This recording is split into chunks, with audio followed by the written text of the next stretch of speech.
দর্শক, রাজনীতিতে বিএনপি এবং জামাতের বেশ ভালো খেলা জমে উঠেছে। দুই দলের পক্ষে কথা বলছে।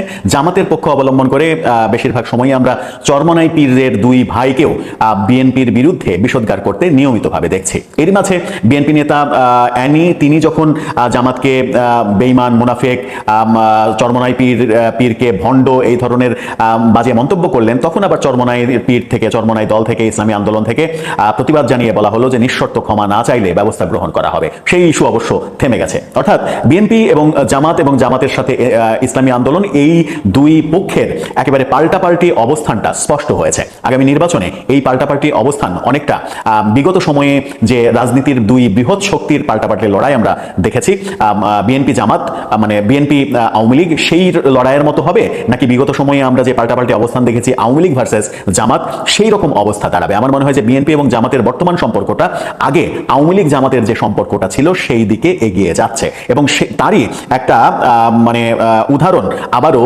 সামনে নিয়ে আসলেন বিএনপি নেতা সালাউদ্দিন আহমেদ। তিনি এবার যে মন্তব্যটা করলেন, জামাতের ইসলামকে নিয়ে রাজনীতি করা, সেটা নিয়ে যে মন্তব্য করলেন, সেই মন্তব্যটা সেই মন্তব্যের বাস্তবতা রয়েছে, সত্যতা রয়েছে, এবং সেই মন্তব্যটা জামাতের রাজনীতির পক্ষে বিএনপির যে দৃঢ় অবস্থান সেটাও বোঝায়। দেখা যাক যে সেই অবস্থানটা কতদিন টেকে, নাকি শেষ পর্যন্ত আবার আপোষের ঘটনা ঘটে। কি বললেন বিএনপি নেতা সালাউদ্দিন, এবং কি বলছেন জামাত এবং ইসলামী আন্দোলনের নেতারা ইসলামকে নিয়ে এবং আগামী ভোটকে নিয়ে? ইসলাম, আগামী ভোট, এই দুটোকে কানেক্ট করছেন তারা কিভাবে, একটু বোঝার চেষ্টা করবো এই ভিডিওতে। থাকবেন পলিটিক্স টিভির নিয়মিত আয়োজনে।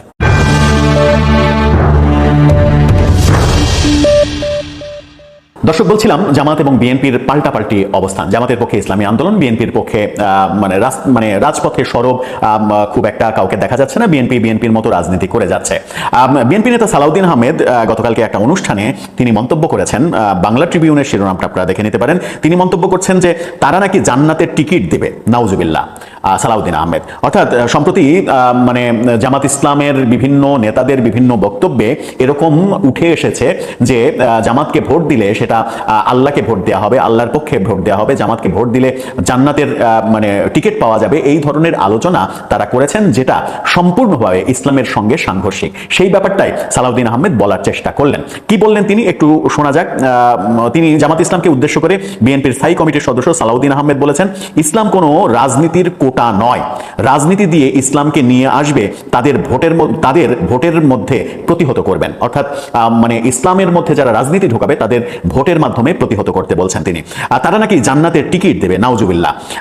তিনি আবার এই কথা যখন বলছেন, তখন তিনি আবার অন্য প্রসঙ্গে একটু অসংলগ্ন কথাও বললেন। তিনি বললেন কি, যে ৭১-এর চেতনাও টেকেনি, হাসিনার ঠাঁই হয়েছে দিল্লিতে, আমরা সবাই জুলাই যোদ্ধা, তবে জুলাইয়ের চেতনাও কেউ যেন বিক্রি না করে। এই কথাটা খুব একটা ভালো কথা তিনি বললেন না, যে ৭১-এর চেতনাও টেকেনি। আওয়ামী লীগের সঙ্গে তিনি ৭১-কে মিলিয়ে ফেললেন।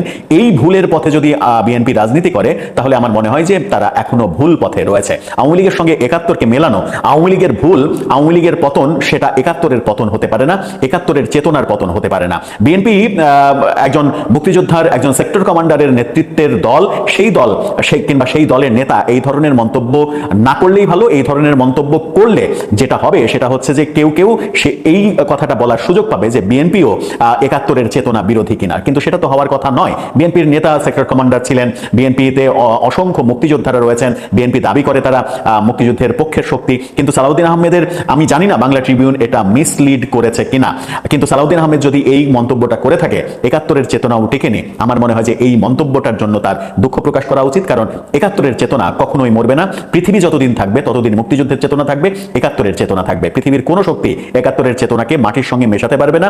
আর ৭১-এর সঙ্গে, মুক্তিযুদ্ধের চেতনার সঙ্গে আওয়ামী লীগকে মেশানো, এটা রাজনৈতিক একটা বড় ভুল কালচার। এই কালচারে যদি বিএনপি নিজেদেরকে সামিল করে, তাহলে তাদের রাজনীতির জন্য একটা বড় প্রশ্নবোধক চিহ্ন তৈরি হবে। শনিবার বিকেলে কুমিল্লার টাউন হলে, কুমিল্লা দক্ষিণ বিএনপি সম্মেলনে তিনি এই মন্তব্য করেছেন। খুবই ভালো কথা, যে কথা বললাম ৭১-এর চেতনা, সেটা অসংলগ্ন কথা আমার মনে হয়েছে। সেই কথা তিনি যদি বলে থাকেন, তাহলে সেটার জন্য তার দুঃখ প্রকাশ করা উচিত। আর ধর্ম নিয়ে রাজনীতি, ইসলাম নিয়ে রাজনীতি, ভোট জামাতকে ভোট দিলে বেহেশতের টিকিট পাওয়া যাবে, জামাতকে ভোট দিলে ইমান থাকবে, না হলে ইমান থাকবে না, কিংবা চরমনাই পীরের বিভিন্ন ধরনের ভাষণে ইদানিং শোনা যাচ্ছে যে ইসলামের পক্ষে মানে ভোট না দিলে ইমান থাকবে না, ইমান মানে আপনাকে ভোট দিতেই হবে। একটা ভিডিও আপনারা দেখে নিতে পারেন, এক ইসলামিক নেতা, তিনি সম্ভবত জামাত ইসলাম করেন, তিনি বলছেন যে এবার ইসলামের পক্ষে ভোট না দিলে কারোর, এবার যদি ইসলামের পক্ষে ভোট দেওয়া হয় তাহলে ইমান থাকবে, আর যদি ইসলামের পক্ষে ভোট না দেয় তাহলে কারোর ইমান থাকার কোনো সম্ভাবনা নেই। ভিডিওর তার বাণীটা একটু শুনে নিন। যে এবার যারা ইসলামের পক্ষে ভোট দেবে তাদেরই ইমান থাকবে, যাদের ইসলামের পক্ষে ভোট দিবে না তাদের ইমান থাকার কোনো সুযোগ নেই। তার এই বক্তব্যের পরে মানে কি মনে হয় সাধারণ আমরা যারা মানে আমরা আপনারা যারা মানে এই দেশে তো সব ধর্মের মানুষই আছে, যারা মুসলিম সম্প্রদায়ের মানুষ আমরা, তারা কি ধারণা করব? তারা ধারণা করব কি যে একটা বিশেষ মানে মানে ইমানের সঙ্গে আমার ইমান, আমার আকীদা, আমার ধর্মবিশ্বাস, এটার সঙ্গে আমি কোন মার্কায় ভোট দিচ্ছি এটার কি কোনো সম্পর্ক আছে? আর ভোটের মাঠে যদি এটাকে অবলম্বন করা হয় এভাবে, তিনি বলছেন যে যেখানে সুযোগ আসবে, মসজিদের মেম্বরে হোক, চায়ের স্টলে হোক, যেখানে সুযোগ আসবে সেখানেই বলতে হবে যে এবার ইসলামের পক্ষে ভোট দিলে ইমান থাকবে, ইসলামের বিপক্ষে ভোট দিলে ইমান থাকবে না। ইসলামের বিপক্ষে বলতে তিনি কি বোঝাচ্ছেন? ইসলামের বিপক্ষে বলতে তিনি কি এটা বোঝাচ্ছেন যে দাড়িপাল্লা কিংবা হাত পাখা এই মার্কাতে ভোট না দিলে অন্য মার্কাগুলো সব ইসলামের বিপক্ষের মার্কা, অন্য মার্কা ধানের শীষ, লাঙ্গল, কাস্তে, এটা ওটা, মানে এনসিপির মার্কা যদি মানে মোবাইল হয় কিংবা কলম হয় সেটাতেও যদি ভোট দেওয়া হয় তাহলে ইসলামের বিপক্ষে ভোট দেওয়া হবে, সেটা বোঝাতে চাইলেন? এই যে আমাদের দেশে ধর্ম নিয়ে যে বাড়াবাড়ি, ধর্ম নিয়ে রাজনীতি এবং আশঙ্কা প্রকাশ করা হচ্ছে, ফেব্রুয়ারির প্রথমার্ধে যখন নির্বাচন, সেই নির্বাচনটা পুরোপুরি শীতের মৌসুমে, আর শীতকালীন মৌসুমটা হচ্ছে মানে হুজুরদের ওয়াজের একটা মুখ্য মৌসুম। নির্বাচনের আগে যে প্রচারের সময় ডিসেম্বর থেকে মানে তফসিলের পর থেকে ডিসেম্বর থেকে ফেব্রুয়ারির প্রথমার্ধ পর্যন্ত যে সময়টা, সেই সময়টা ওয়াজের পিক আওয়ার। সেই ওয়াজের পিক আওয়ারে ইসলামপন্থী বক্তারা, মানে ইসলামিক বক্তারা, ইসলামপন্থী না, ইসলামিক বক্তারা যদি কোরআন হাদিসের বর্ণনার বাইরে ওয়াজ মাহফিলে রাজনীতি চর্চা করেন, ইদানিং যে ব্যাপারটা দেখা যাচ্ছে যে কোরআন হাদিসের বর্ণনা থাকে 10%, 90% থাকে অন্য আলোচনা, যেটা সম্প্রতি জামাতের হয়ে নির্বাচন করতে যাওয়া আমির হামজার ব্যাপারে দেখা গেছে। তিনি মাপটা চেয়েছেন, বলেছেন যে কোরআন হাদিসের বাইরে আর কোনো কথা বলবো না, মাপ চাই। তো এই ঘটনাগুলো আমরা কিন্তু দেখি, আমরা চটকদার আলোচনা দেখি, হুজুরদের এই আলোচনাও দেখেছি যে মানে তবুও আমরা ধর্ম অবমাননার অভিযোগ উঠতে দেখিনি। যখন কোন হুজুর ওয়াজে বলছেন যে নবীদেরকে যেভাবে সিলেক্ট করা হয়েছিল, আল্লাহ নবীদেরকে যেভাবে সিলেক্ট করেছিলেন, নবীদেরকে যে মানে ভোটের মাধ্যমে তো আল্লাহ সিলেক্ট করেননি, যে ওয়েতে নবীদেরকে সিলেক্ট করা হয়েছিল সেই ওয়েতে প্রফেসর ইউনুসকে বাংলাদেশের জন্য সিলেক্ট করা হয়েছে, এবং প্রফেসর ইউনুসের মানে পদচ্যুতি চাওয়া কিংবা তার চলে যাওয়া চাওয়া কিংবা তার ক্ষমতা থেকে সরিয়ে দেওয়ার চিন্তা করা, এটা ইসলাম বিরোধী, এটা গুনাহের কাজ।